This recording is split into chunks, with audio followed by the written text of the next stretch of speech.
Le livre de Vincent Quivy, incroyable mais faux.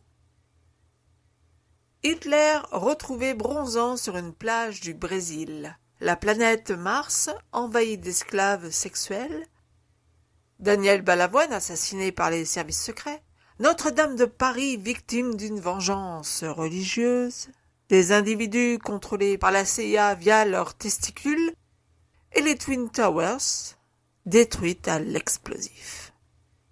Voilà quelques thèmes abordés par le livre de Vincent Quivy, incroyable mais faux, histoire de complot de JFK au Covid-19.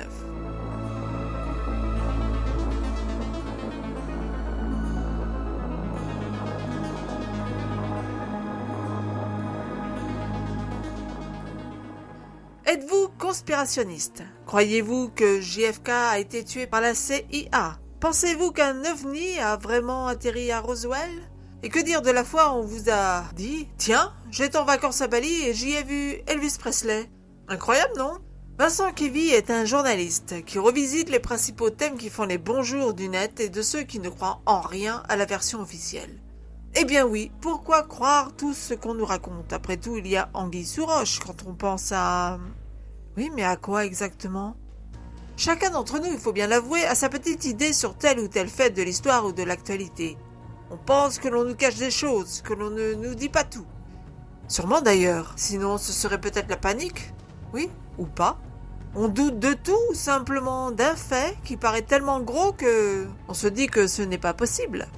Bon là, il faut l'avouer, Vincent Quivy dans son livre ne prend pas trop de risques en se penchant sur des vieux faits qui ont pourtant fait les beaux jours des conspirationnistes et continue à le faire. Je nommerai par exemple pêle-mêle le sosie de Paul McCartney. Et oui, le premier serait mort il y a longtemps. Ou il y a des Martiens sur Mars. Oui, beaucoup apparemment. La Terre serait creuse et habitée, et puis elle est plate aussi. La Finlande n'existe pas, oui, c'est un pays inventé par les Russes. Il y a des reptiliens. Ah, bah ça, on a déjà développé ce sujet sur le blog Au détour d'un livre avec le grand secret de David Icke. Allez voir. Et puis il y a un nouvel ordre mondial qui est en passe d'être mis en place. Et puis il y a aussi Elvis qui en avait marre de sa vie et qui est devenu tour à tour touriste, puis gardien de Graceland. Et enfin, il y a eu le 11 septembre voulu par Bush pour attaquer le Moyen-Orient, etc., etc.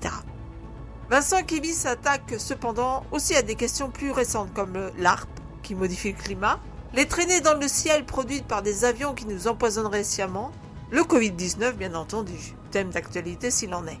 Et puis il parle de théories que je ne connaissais même pas, je l'avoue, comme le fait que les États-Unis déclencheraient volontairement des tremblements de terre dans le monde. Non, vraiment? Bon, je rigole. Bon, si certaines théories sont un peu loufoques, il faut bien le reconnaître, certaines peuvent quand même soulever question. Et c'est là que le bas blesse dans le livre de Vincent Quivy. Si les conspirationnistes campent fermement sur leur position, lui en fait de même. Il semble que pour lui, en effet, aucune remise en question n'est possible. Bon, pas de question sur le Covid, par exemple, puisque tout ce que nous disent les médias mainstream et les gouvernements ne sont que vérité. Oui, c'est oublier quand même l'affaire des masques qui un jour ne servent à rien et le lendemain oui, le surlendemain non, le surlendemain oui, j'en passe. Bon, il a aussi cette tête de turc, le Vincent, et la principale, c'est Étienne Chouard, le professeur d'économie qui rêve de constituante et de changement de société. Alors, ce que je peux reprocher à Quivy, en plus d'être ferme sur ses positions et de se moquer ouvertement de ceux qui ne pensent pas comme lui, c'est de prendre un fait, à l'instar des conspirationnistes justement, dont il dénonce les manières, et d'en extraire un bout et d'en faire une vérité sans forcément démontrer l'inverse, mais simplement en jouant le cynisme. Si vous lisez son livre, vous saurez de quoi je parle. Alors sinon, globalement, si certaines théories sont amusantes à déconstruire, sont loufoques, je l'ai déjà dit, le ton moqueur de l'auteur, sa soi-disant prévalence à la vérité, laisse un sentiment assez étrange par moments. Je ne peux pas dire que j'ai aimé ni détesté ce livre. J'y ai appris des choses intéressantes, parfois pas du tout. Et globalement, je peux dire que je suis ressorti mitigé de cette lecture.